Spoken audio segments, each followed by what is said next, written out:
साथियों, आज हम लोग एक नए मुद्दे को लेकर के आज आप लोगों के बीच में आए हैं और हमारे साथ में हैं माननीय रूप नारायण एक्का जी, सामाजिक कार्यकर्ता। और आप सभी लोग देख रहे हैं कि पूरे छत्तीसगढ़ में किस प्रकार SC ST OBC और माइनॉरिटी के लोगों को जगाने में अपना समय बिता रहे हैं और इनके पास में जो तजुर्बा है वो हमारे समाज के लिए बहुत ही महत्वपूर्ण है। आज हम लोग बहुत सारी छोटी छोटी बातों को आप लोगों के बीच में लाने वाले हैं। मैं आप सभी से यह आग्रह करता हूं कि आप लोग हमारे वीडियो के साथ में बने रहिए ताकि जो महत्वपूर्ण जानकारी है वो समाज के पास में पहुंच सके। स्वागत है सर। सबसे पहले बहुत बहुत धन्यवाद सुनील जी।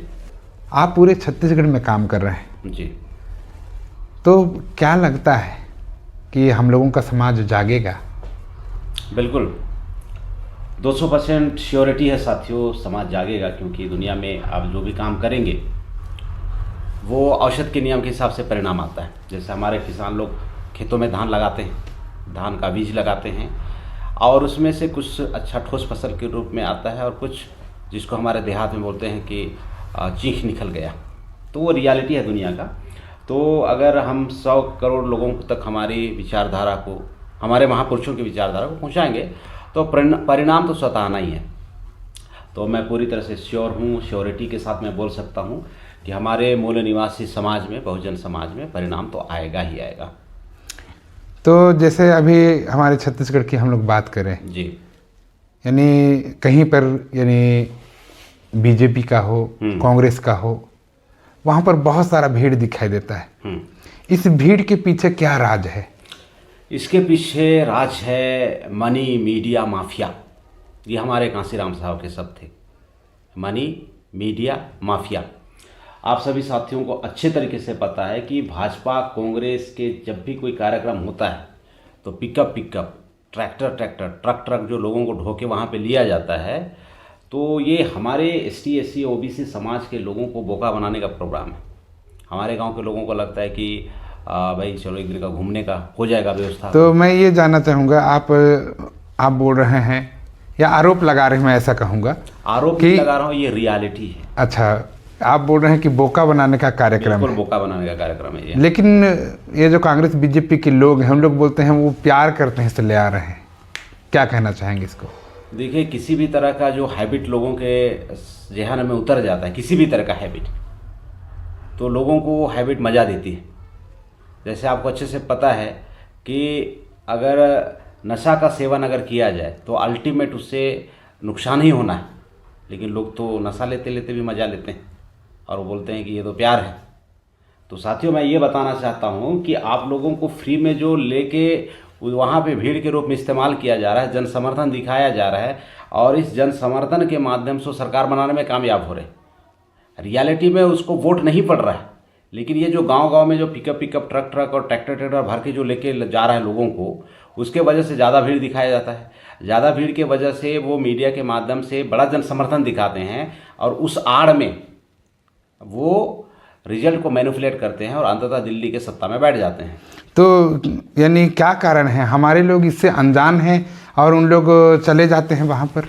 हमारे लोगों को इसके बारे में बहुत बढ़िया से जानकारी नहीं है। अभी सोशल मीडिया में आप जब भी स्क्रॉल करोगे तो ज़्यादातर एक जो स्टेटमेंट है बहुत ज़्यादा वायरल हो रहा है। उस स्टेटमेंट में फॉरेन थिंकर है जोसेफ गोएबल्स, वो बोलते हैं कि मुझे देश की मीडिया 100% दे दो, मैं देश की जनता को सूरों के झुंड में बदल दूंगा। ये लफ्ज़ उन्होंने इस्तेमाल किए थे। तो साथियों, अभी जैसे 1950 के बाद में जो देश की मीडिया है वो जनरल कैटेगरी लोगों के पास में एक छत्र तरीके से वहाँ कब्जे में, और जो सुबह शाम हमारे लोग जिसको खबर सोच के पढ़ते हैं, खबर समझ के पढ़ते हैं, एक्चुअल में वो खबर नहीं है, वो तो षड्यंत्र है। इसके वजह से हमारे लोगों को समझने में बहुत वक्त लगा। तो यानी बहुत सारे जो अन्य पार्टियां हैं या अन्य संगठन हैं, वो संगठन लगातार इनको मैनिपुलेट करने के लिए वो ये कहती है कि नहीं मीडिया का वो ज़्यादा है इनके पास में। तो क्या लगता है आपको, ये जो मीडिया है वो किस प्रकार लोगों को भ्रमित करने का काम कर रही है? पूरे देशों में जैसे 200 देश है, अगर आप उसकी मीडिया की तुलना किया जाए तो वहाँ की जो मीडिया है भारत देश की मीडिया से अलग क्यों है? क्योंकि वहाँ पे ज्ञान को, विज्ञान को, पॉलिटिक्स को, टेक्नोलॉजी को वहाँ पे मीडिया के माध्यम से खुल के प्रमोट किया जाता है। तो यहाँ का जो मीडिया है वो छिपाने का काम करता है, पाखंडवाद को फैलाने का काम कर रहा है, लोगों को बेवकूफ़ बनाने का काम कर रहा है। अभी जैसे भारत में डेमोक्रेसी है, largest democracy of the world के रूप में भारत को जाना जाता है, तो यहाँ पे आप हैरान हो जाओगे कि मीडिया में ST OBC का तो प्रतिनिधित्व तो जीरो है। अभी सोशल मीडिया आने के बाद में हालात बदल रहे, लेकिन इससे पहले पहले तो जीरो था। तो जो जनरल कैटेगरी के जो लोग थे, वे लोग मीडिया को वो अपने फ़ायदे के लिए मनचाहा तरीके से इस्तेमाल किया। उसको खबर नहीं कहा जा सकता, उसको षड्यंत्र कहा जा सकता है। षड्यंत्र किया गया हमारे लोगों के साथ में, इसलिए सच्चाई हमारे लोगों को पता नहीं चला। तो अभी जैसे देखा जाए, यानी जिसको वामन मेश्राम साहब ब्राह्मण बनिया मीडिया ऐसा कह रहे हैं, ये लोग यानी किसी भी ज़िले में 25 लोग 30 लोग ऐसा एक टीम बनाते हैं। टीम बनाने के बाद में किसी एक चीज़ को लोग प्रमोट करते हैं, और जहाँ तक आप देखेंगे कि इनका जो कंटेंट रहता है, यानी ब्राह्मण बनिया मीडिया का जो कंटेंट रहता है वो लगभग सेम रहता है, और इन लोग लगातार लोगों को उस ओर ढकेलने का काम करते हैं, उनको सही चीज़ नहीं परोसा जाता है। इस विषय पर आप क्या कहना चाहेंगे? हाँ, ये तो है। इसी वजह से तो देश कितने दुर्दशा है। मैं शुरू से बोल रहा हूँ कि ये खबर नहीं होता है, षड्यंत्र होता है। वे अपने जो लोगों के फ़ायदे की जो खबर है वो चलाते हैं, और ST SC OBC का तो खबर रहते ही नहीं रहे, जबकि वो पूरे भारत देश में बहुत सी आबादी है। 50% से ऊपर की संख्या हमारे बहुजन समाज का है, लेकिन उनकी खबर नहीं चलती है। उनकी खबर को दबाया जाता है, और उन लोग अपने खबर को हाईलाइट करते हैं, और उसके वजह से पूरे देश के जनता को मैनिपुलेट करने में कामयाब हो जाते हैं। तो अभी वर्तमान समय में जैसे SC ST OBC और माइनॉरिटी के लोग, बहुत सारे लोग यूट्यूब में यूट्यूबर के रूप में काम कर रहे हैं। और इससे क्या हो रहा है कि बहुत सारी जो जानकारियां हैं गांव देहात में जो यानी छिप जाती हैं, या जिनको ज़बरदस्ती छुपाया जाता है, वो भी अभी सोशल मीडिया के आने के बाद में वो दिखाया जा रहा है, बड़े पैमाने पे खुलासा हो रहा है। तो इसको आप क्या कहेंगे, किस प्रकार देखते हैं? ये बहुत अच्छा है। हमारे जितने भी जो यूथ लोग हैं जो सोशल मीडिया में इन्वॉल्व हैं, वो रियलिटी वाली जो वीडियो बनाते हैं, तो इसके वजह से जनता के पास में सच्चाई पहुंच रही है, सही बातें पहुंच रही हैं। और मैं तमाम जितने भी देश के जो यूट्यूबर्स हैं, और बिल्कुल जो रियलिटी न्यूज़ पहुंचाने का प्रयास कर रहे हैं, वास्तविकता को लोगों के सामने रखने का प्रयास कर रहे हैं, वो काबिल तारीफ़ है, बहुत ज़बरदस्त है। और बहुत सारे लोगों को इस मीडिया को इस्तेमाल करते हुए लोगों के पास में सच्चाई को पहुंचाने की ज़रूरत है, और पहुंचाना चाहिए। और बाकी जितने लोग अभी काम कर रहे हैं वो तो बहुत ही बधाई के पात्र हैं, बहुत अच्छा काम कर रहे हैं। उनके वजह से परिस्थितियां देश की बदल चुकी हैं। तो अभी ये जो सोशल मीडिया का जो रिवॉल्यूशन अभी पूरे देश में, पूरे छत्तीसगढ़ में दिखाई दे रहा है, क्या ये सोशल मीडिया के माध्यम से ही क्रांति शुरू होगी? हाँ, इस संदर्भ में मैं ऐसा कहना पसंद करूँगा आपको। अभी कुछ दिन पहले बड़ी ज़ोरों से ये अभी चल रहा था, चलन बोला जा रहा था कि जो पाखंडवाद है टीवी से शुरू हुआ है और मोबाइल में जाके ख़त्म हो गए। तो आप देख रहे हैं अभी जैसे गांव-गांव पे दौरा चल रहा है, तो आप अक्सर लोगों को देखते हैं कि अरे हमने तो इसके बारे में अभी जाना है, ऐसा वैसा। तो वो पूरी की पूरी जो फीडबैक है गांव के लोगों का, और वो सच्चाई का तो पता चल ही जा रहा है। तो वही है, टीवी से शुरू हुआ था, मोबाइल ख़त्म कर देंगे, सही बात है। तो अभी ये जो सोशल मीडिया आया है, ये सोशल मीडिया में आप लोग ऐसा भी देखने को मिल रहा है कि बहुत सारे जो छोटे यूट्यूबर हैं, और जो लोग हंसी मजाक जैसे, और ऐसे बहुत सारे ऐसे रील्स आ रहे हैं जिससे लोग यानी दिग्भ्रमित भी हो रहे हैं। बहुत सारी यूथ लोग जो हैं वो सोशल मीडिया के आने के बाद में वो लोग बिगड़ गए, ऐसा कहा जा रहा है। इसको आप कैसे क्या कहना चाहेंगे इसको? हाँ, बहुत सारे लोग ऐसा कमेंट में आ रहा है। तो साथियों, मैं बहुत पुरानी बात बता रहा हूँ। आपके घर में जो चूल्हा जलता है, आपका सिगड़ी के माध्यम से, गैस के माध्यम से, हीटर के माध्यम से, या फिर आपका आजकल का जो लेटेस्ट ओवन है इसके माध्यम से, तो आप उसको दो तरीके से इस्तेमाल कर सकते हैं। उसको बढ़िया से जलाने के बाद में आप उसका इस्तेमाल भोजन पकाने के रूप में भी कर सकते हैं, है ना। और उसका दूसरा इस्तेमाल आप लोगों को मर्डर करने के रूप में भी इस्तेमाल कर सकते हैं। आप करंट लगा के मर्डर कर सकते हैं, आग जला के मर्डर कर सकते हैं, ऐसा। तो हर चीज़ों की जो उपयोगिता है वो आपके ऊपर है। वो चाहे सोशल मीडिया हो, चाहे एजुकेशन सिस्टम है। आप एजुकेशन सिस्टम को आप लोगों के बेहतरी के लिए भी इस्तेमाल कर सकते हैं, पहली बात। दूसरी बात है, लोगों को बर्बाद करने के लिए भी इस्तेमाल कर सकते हैं, शिक्षा को भी। तो ये हर जगह है। तो लेकिन क्या है कि सोशल मीडिया के बारे में इतना बुरा तरीके से प्रचार करने के पीछे ये मामला है कि जो 5000 सालों का जो छुपा हुआ इतिहास है उसका भांडा फूट रहा है। और भांडा फूटने की वजह से जो सामने वाले लोगों का जो मीडिया के ऊपर एक छत्र जो राज था, ये उसको हजम नहीं हो रहा है। हर चीज़ का सही पहलू भी है, बुरा पहलू भी है, सही पहलू भी है, गलत पहलू भी है। ऐसा नहीं कि सिर्फ सोशल मीडिया के दुष्प्रचार केवल ऐसा नहीं है। आज आपके पास में पलक झपकते देश की, ज्ञान की, विज्ञान की बहुत सारे टेक्नोलॉजी वहाँ पे अपलोड हैं। मतलब कि आप इसको बहुत बड़ी यूनिवर्सिटी के रूप में आप इसको इम्प्लीमेंट कर सकते हैं, पढ़ाई कर सकते हैं, ऑब्जर्व कर सकते हैं, बहुत सारी चीज़ें हैं। इंटरनेट होने से पहले ऐसी कोई व्यवस्था तो थी ना। तो इसमें अगर देखा जाए सकारात्मक पहलू को देखा जाए तो बहुत सारी चीज़ें हैं। आज लोगों में जो जागृति आ रही है सकारात्मक पहलू की वजह से आ रही है। हालांकि मैं ऐसा नहीं बोल रहा हूँ कि यहाँ पे जो कुछ ऐसी भी कंटेंट है जो लोगों के लिए प्रॉब्लम क्रिएट कर रहे हैं, मैं उसको इग्नोर नहीं कर रहा हूँ, लेकिन अगर इसका सकारात्मक पहलू भी देखा जाए तो काफ़ी सारे हैं। मैं वही बोल रहा हूँ कि आग का आप दो तरफ इस्तेमाल कर सकते हैं, जन कल्याण के लिए भी और लोगों की बर्बादी के लिए भी इस्तेमाल करते हैं, वैसे सोशल मीडिया है। जी जी जी जी। तो इसमें मैं आपसे एक सामाजिक की बातें हैं, मैं वो भी आपसे जानना चाहूँगा कि हमारे जो लोग हैं SC ST OBC के लोग जी, इन लोग बहुत सारे जगह उनको नचाया जा रहा है या खुद नाच रहे हैं, तो आप इसको कैसे देखते हैं? इसको वामन मेश्राम साहब हम लोगों को बोलते हैं इंजॉइंग स्लेवरी, यानी गुलामी में उन लोग नाच रहे हैं, आनंद ले रहे हैं, गुलामी का आनंद ले रहे हैं, गुलामी में आनंद ले रहे हैं। हाँ, तो ये जो गुलामी में आनंद है उसको आप कैसे देखते हैं? क्या ये सही में गुलामी है? हाँ, गुलामी तो है, नाचना गुलामी नहीं है।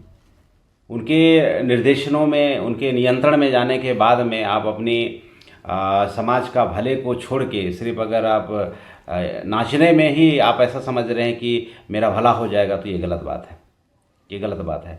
तो ज़्यादातर इसमें हमारे ट्राइब कम्युनिटी की जो महिलाएं होती हैं उन लोगों को बड़े बड़े जो सभा संगोष्ठी होती है उसमें वेलकम सॉन्ग के लिए लेके जाते हैं, उन्हें नचाया जाता है।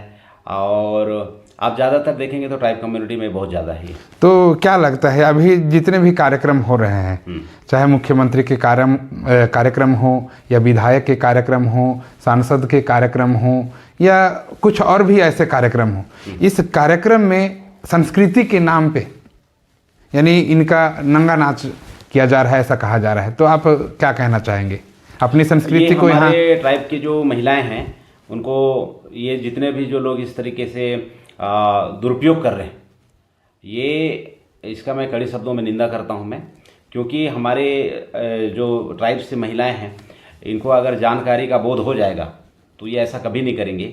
तो उनको जानकारी का बोध नहीं होने के वजह से वे लोग वहाँ पे जाके अपने नृत्य प्रस्तुति कर रहे हैं, उनका वेलकम कर रहे हैं, और ये हमारे ट्राइब की महिलाओं को बेवकूफ़ बनाने का बहुत बड़ा षड्यंत्र है। देखिए, मैं आपको बता रहा हूँ, अभी हमारे ट्राइब की जो महिलाएं हैं वो 50% देश की संसाधनों की हिस्सेदार हैं। तो उनको नाचने के लिए तो बुलाया जा रहा है, लेकिन हिस्सेदारी उनको नहीं दिया जा रहा है।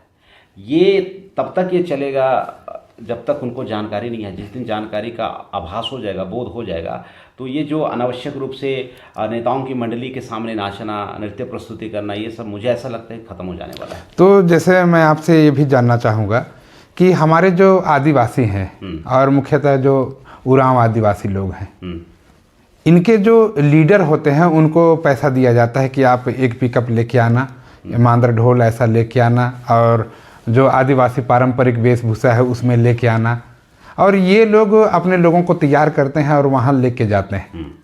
दूसरा एक और हमारी यानी मुरलीमासी कम्युनिटी है जी, और इसको राउत नाचा जिसको हम लोग बोलते हैं, ये राउत नाचा यानी राउत समाज के जो लोग हैं उनको भी बड़ी संख्या में मुख्यमंत्री के कार्यक्रम में आए या यहाँ पर जितने भी उद्घाटन के कार्यक्रम होंगे तो ऐसे कार्यक्रम में उनको ले जाया जाता है और उनको एकदम बाजा बजवाया जाता है। तो आप इसको कैसे देखते हैं? देखिए, सांस्कृतिक कार्यक्रमों में उत्सव मनाना, सामाजिक कार्यक्रम उत्सव मनाना, मैं इसका दिल के गहराइयों से मैं सम्मान व्यक्त करता हूँ, ऐसा करना चाहिए।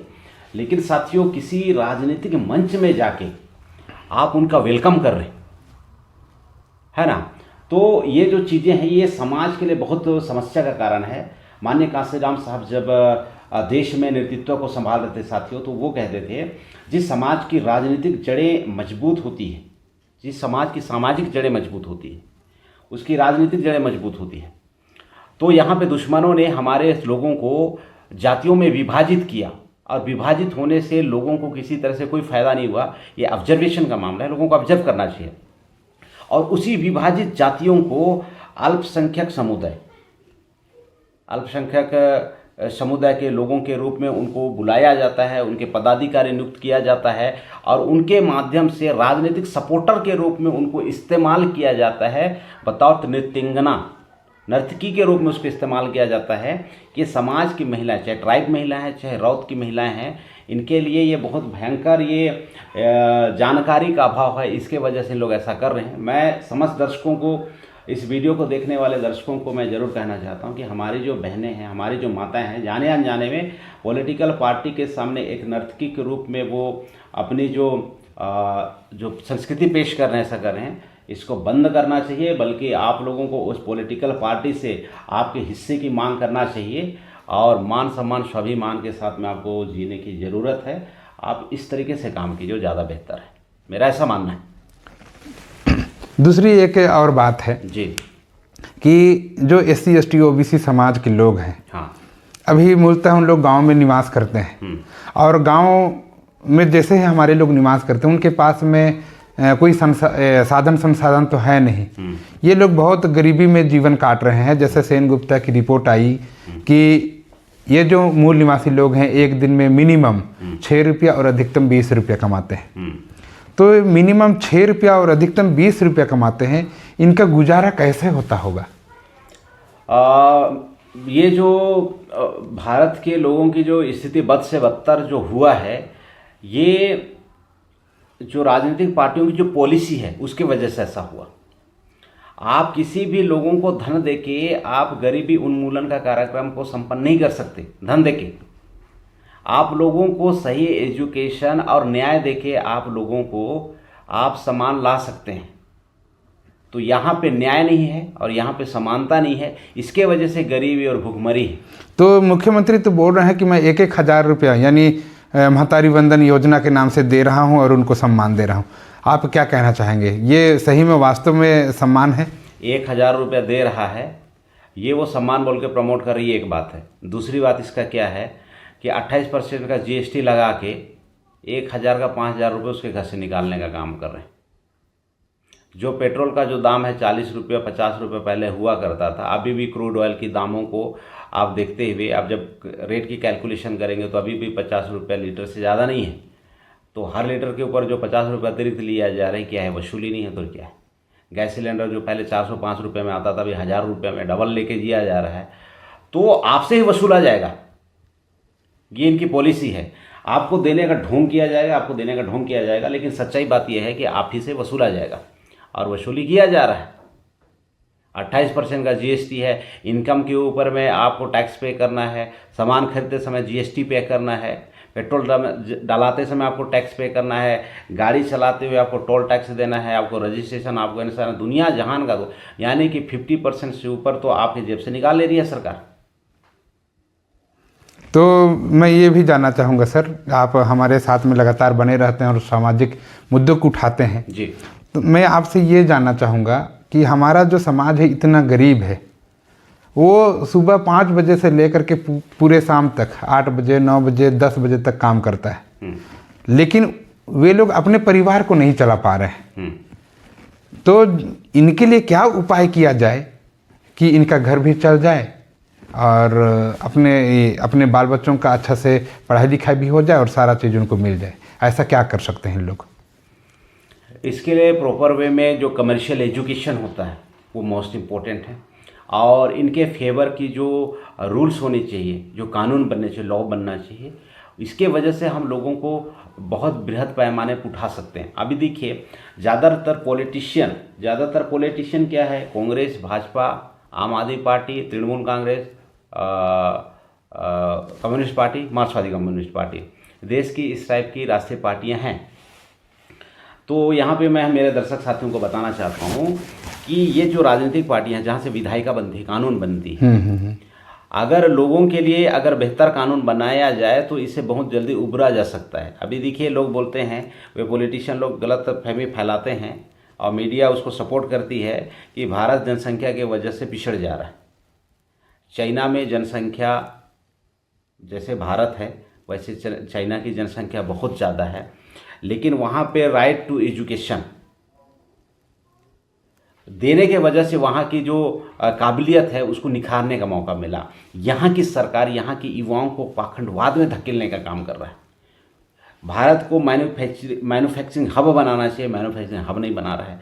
भारत को एजुकेशन हब बनाना चाहिए, एजुकेशन हब नहीं बना रहा है। भारत को इनोवेशन हब बनाना चाहिए, भारत ऐसा नहीं कर रहा, सरकार ऐसा नहीं कर रहा है। तो ये जो युवा लोगों की जो प्रोडक्टिविटी है, जो विभिन्न सेक्टर्स पे, चाहे पॉलिटिक्स हो, चाहे मैन्युफैक्चरिंग का हो, चाहे एजुकेशन का सेक्टर हो, चाहे इनोवेशन का सेक्टर हो, आप देखेंगे हमारे युवाओं की तो वहाँ पे पार्टिसिपेशन जीरो है। चाइना इस मामले पे नंबर 1 है। वो अपनी युवाओं को बेहतर तरीके से ग्रोथ करने के ऊपर पूरी ताकत लगा रही है। यहाँ पे पाखंडवाद में धकेलने में ताकत नहीं। तो अभी मोदी जी का जो स्टेटमेंट आया था वो हमारे इंडिया को डिजिटल इंडिया, ट्रिलियन इकोनॉमिक जो देश है ऐसा बनाना चाह रहे थे, तो क्या ये सक्सेस नहीं हो रहा है? आप क्या कहना चाहेंगे? सर, जिस संदर्भ में एक चीज़ कहना चाहता हूँ, कहना एक अलग चीज़ होता है, जो बीच को मीडिया बैठ बोला जाता है, मीडिया में आके बोल जाना कि हम ऐसा कर रहे हैं, वैसा कर रहे हैं, ये तो कहने की बात है। लेकिन कहने के बाद में उस पर अमल लाना, युवाओं को अमल लाना, वो ज़्यादा महत्वपूर्ण है। ये तो $1 ट्रिलियन इकोनॉमी बनाने का जो मामला है, ये तो जुमला है। अगर $1 ट्रिलियन इकोनॉमी बनाया जाए, है ना, भारत देश को, तो सबसे पहले जो उसका ग्रास रूट, उसकी जो शिक्षा है, वो तो बिल्कुल इंटरनेशनल लेवल का सिलेबस का होना चाहिए। लेकिन हमारे पास में कुछ लोगों को इंटरनेशनल सिलेबस की पढ़ाई जो प्राइवेट स्कूल होते हैं उसके ऊपर किया जा रहा है, और जो सरकारी स्कूल में आप देखेंगे कि इंटरनेशनल सिलेबस की पढ़ाई नहीं हो रही है। तो आप इनके व्यवहार में देखेंगे समानता नहीं है, तो असमानता है। जी जी। तो इसमें अभी जो वर्तमान में एक रिपोर्ट आई, हम लोगों का जो जीडीपी है वो डाउन होते चला जा रहा है, तो आप इस पर क्या कमेंट करना चाहेंगे? ग्रोथ डोमेस्टिक प्रोडक्ट, हाँ, जीडीपी, हाँ, ग्रोथ डोमेस्टिक प्रोडक्ट, ये इसलिए गिर रहा है, जैसे मैंने बोला, भारत को मैन्युफैक्चरिंग हब बनाना चाहिए, इनोवेशन हब बनाना चाहिए, इसमें जीरो है। तो यहाँ पे जो देश में जो उत्पादन, जो भी सामग्री होती है, उसकी हाईएस्ट बिक्री जब होता है, पूरे देश भर से लोग उस ज़रूरत का चीज़ों को जब एक्सपोर्ट करता है, निर्यात करता है, एक देश से दूसरे देश भेजता है जी, तो वहाँ से जब वो खरीदारी होती है दूसरे देशों के द्वारा, तो उसके पास में मुद्रा विनिमय, पैसे का जो आवक होता है वो ज़्यादा मात्रा में होता है। उससे देश की जो मुद्रा है वो उसका बढ़ोतरी होता है। जितना ज़्यादा सेलिंग होगा, जितना ज़्यादा प्रोडक्ट में बिक्री होगा, उतना ज़्यादा पैसा आएगा। अगर सरल शब्दों में बोला जाए तो भारत में मैन्युफैक्चरिंग है ही नहीं, क्या हो बेचेगा? यहाँ पे तो सरकार पूरा पाखंडवाद फैलाने में लगा हुआ है ना, युवाओं को यहाँ पे बेरोजगार बनाने में लगा हुआ है, युवाओं को बेवकूफ़ बनाने में लगा हुआ है, मीडिया को हमारे लोगों को दंगा करने पे उतार रहा है, करने में, धार्मिक संप्रदाय बढ़ाने में, फैलाने में लगा के रखा हुआ है। तो जीडीपी तो गिरना ही गिरना है। तो इस तरह से मैं ये कहना चाहता हूँ कि जो भाजपा सरकार और जो कांग्रेस सरकार है बुरी तरीके से फेल है, लेकिन सरकार चलाने के लायक बिल्कुल नहीं है ये। जैसे आप बोल रहे हैं कि सरकार चलाने लायक नहीं है, लेकिन क्या है, अभी जितने भी हमारे पूरे देश में देखा जाए तो सबसे ज़्यादा वोट परसेंट इन्हीं के पास में आता है। तो आप कैसे कह सकते हैं ऐसा कि यहाँ पर सरकार बेईमान है?